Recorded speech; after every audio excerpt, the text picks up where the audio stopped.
What It Takes Radio Company presents another adventure, the Stanley Jones Radio School for Being Fully Alive right now. And today, does it take a woman to make a man? Well, what is that all about?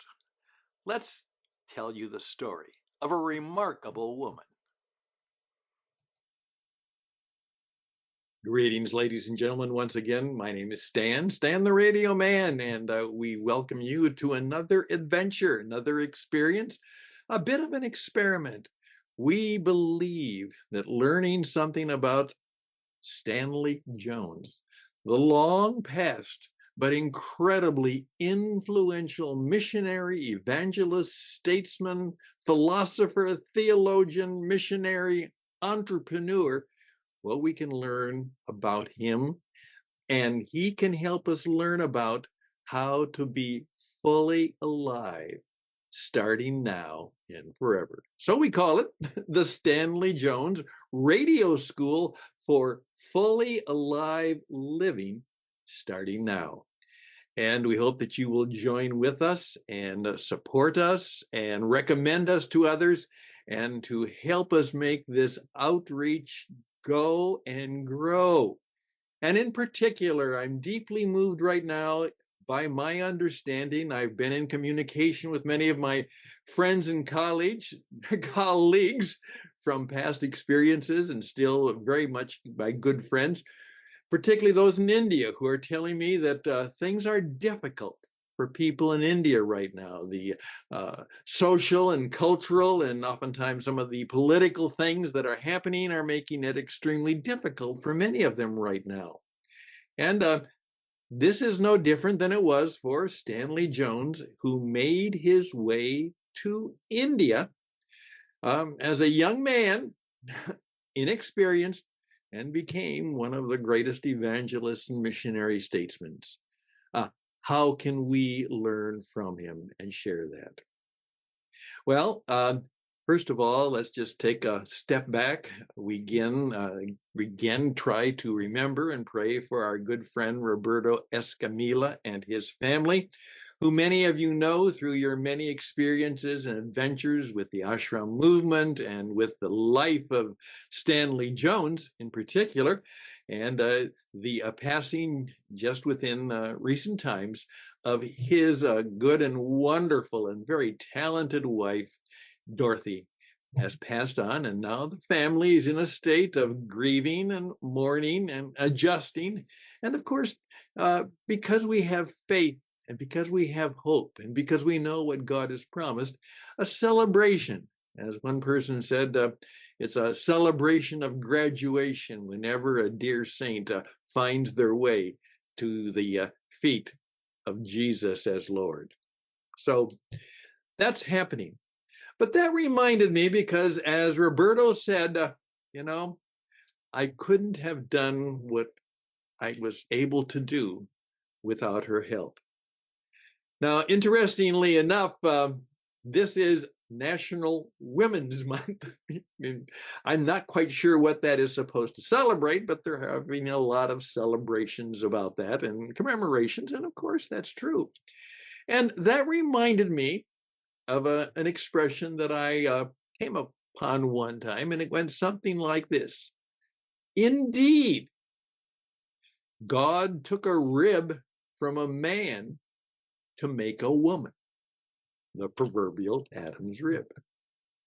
And he did so because he knew that it would take a woman to make a man a real man. Think about that. Yeah, God made a woman out of a man because he knew it would be a woman who could make a man a real man. And there are a lot of men right now who would say, I know that. And one of my friends, when he heard that, said, and that was part of my problem. I made a bad decision. Yes, here we are. And that got me to thinking, because I was going to begin to read something about Stanley Jones. And that encouraged me with Ann Eunice, her help, the granddaughter of Stanley Jones. She gave me a book, and I'm going to recommend that all of you, every last one of you who hears this or knows this, or if you're in the ashram fellowship, I would challenge you in 2025 to make sure you read this book, A Heart of Wisdom, the long awaited diary of Mabel Lossing Jones, the wife and life partner, and truly life partner of Stanley Jones. I was amazed. Now, they didn't get married and go to India. They actually met in India because she actually had a call as a young woman to make her way. Now, think about this. This is over 100 and some years ago. Uh, a young woman went to a teacher school and made her way on her own as a missionary into the wilds and woolies and the wonderful, all the world of India. There are stories of her dealing with how she dealt with the cobra snakes that were infesting her house and classroom. I'm going to very much encourage you to find out more. And I love the title. Here we go. Camera doesn't always pick it up quite right, but here we go. A Heart of Wisdom. And by the way, you can look at that in Amazon. It's published by the Stanley Jones Foundation. Ann Matthews Eunice is giving the leadership still to that, and she was the one that helped put this book together based on her own diary and writings. And I would just simply encourage you. I heard Roberto's story. I actually heard Billy Graham's story. And then I found out more of the story of Billy Graham, and I found out, and I think many of you know, he very much says, if it hadn't been for his dear wife, it never would have happened. And perhaps she was the real prayer and partnership that made his incredible ministry what it was. She cut the deal of doing the hard work so he could do the good, and sometimes get the glory work. And that has often been the story of great men, or at least the ones we call great, and maybe even have achieved greatness. That, behind every great man is probably a woman doing greater things. Well, that's simply my lesson for today. However, what happened was, and by the way, I'm just going to read you a small section of this story, which really captured it in the beginning. She's getting this job. Now, keep in mind, it was almost unheard of that, particularly in India and actually in much of the world, that a woman could never teach a boy. No way. You had young boys, they had to be taught by men. And for a woman to be in charge of teaching boys, that was revolutionary. Here's what she said. I had lived in India long enough to recognize that these boys came from many castes and classes, even from many races. There was the unmistakable nose of the Muslim, the broad face and sturdy frame of the boy from the Himalayas, the fine features and proud bearing of boys of the higher caste, the darker complexion of boys of lower castes. What a variety, I exclaimed. There is everything, said the house father, and he began to point out individual boys. That boy with the book is from the Brahma caste. His father was a teacher. The boy beside him, his father was a priest. This one is the son of the man from the thief caste. This one was found starving and brought here by the police. This one, I stopped him.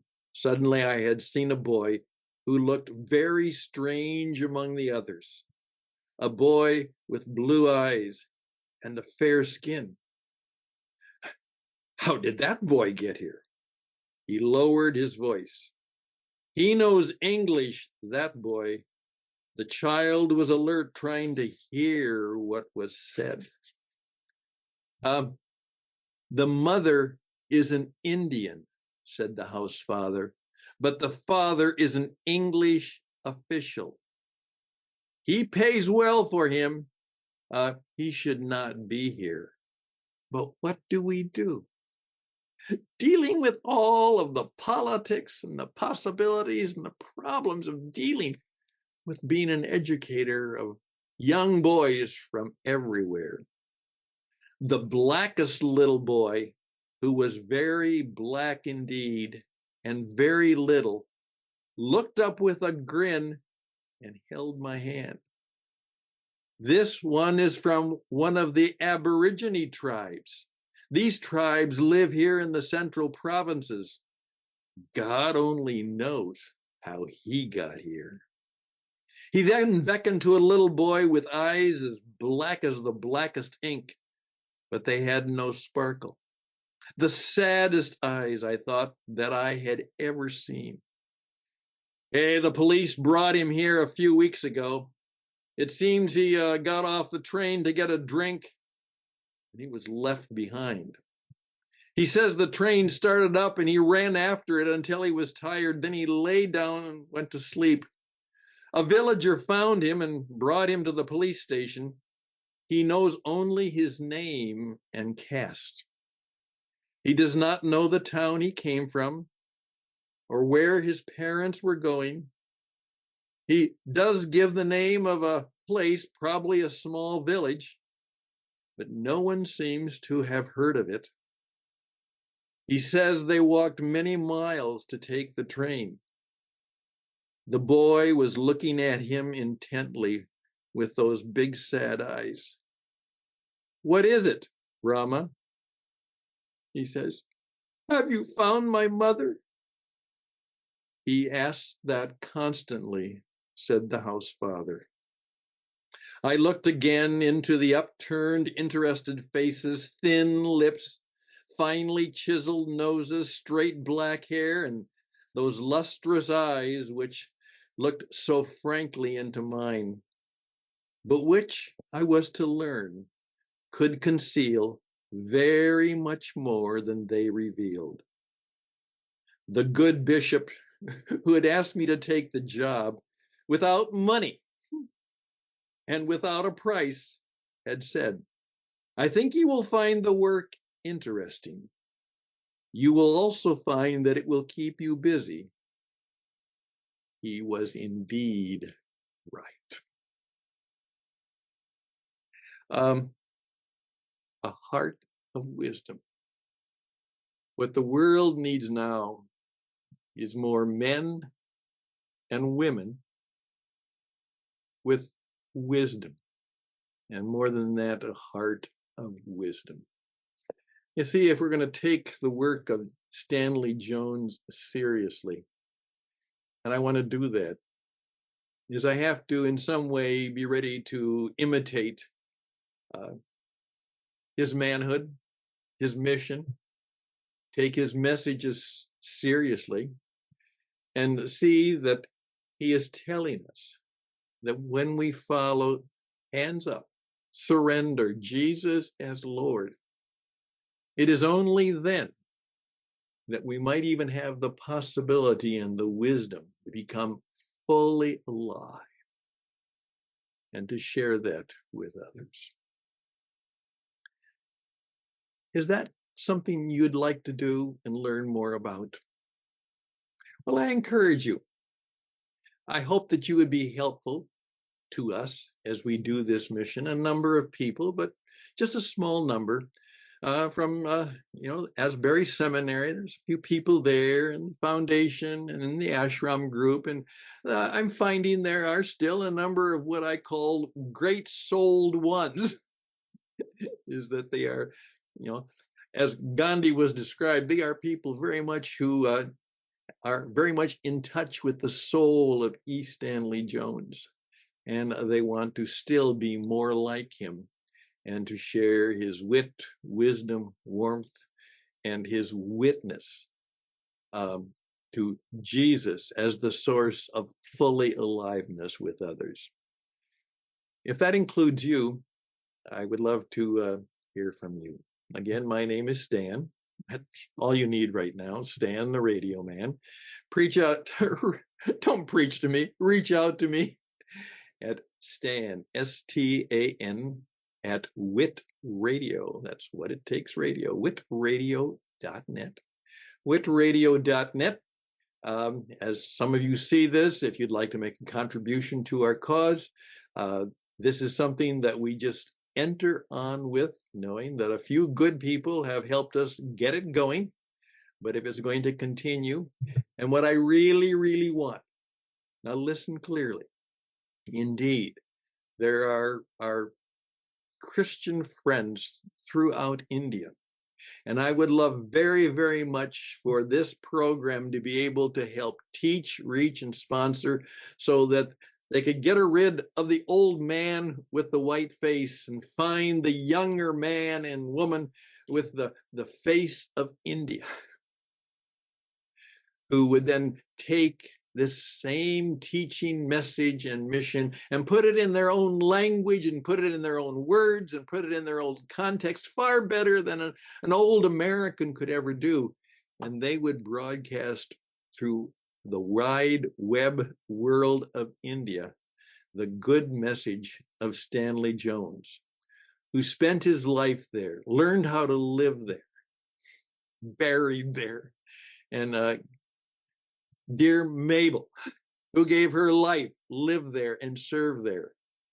And hundreds and thousands and millions of people were reached and touched by their lives.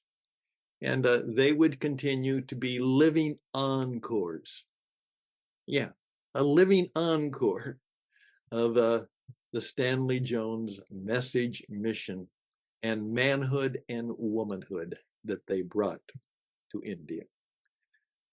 I hope before I meet my maker that I will be able to be a part of making that happen. And maybe you can help me join in that Stanley Jones mission. My name is Stanley. I found out that that's perhaps the reason my mother named me that. That's another story. But I think I have an obligation to do all I can to make sure that the message becomes a living movement, and not just a monument, a living movement that moves into the lives of men and women and boys and girls today and reaches them with the love and the living way of Jesus, so that indeed they could be one of the thousands of tongues to sing and the ones who also say in words of our song, indeed, I surrender all. Best and blessings till next time. Stan at witradio.net. Stan at witradio.net. Till then, bye for now.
cheese.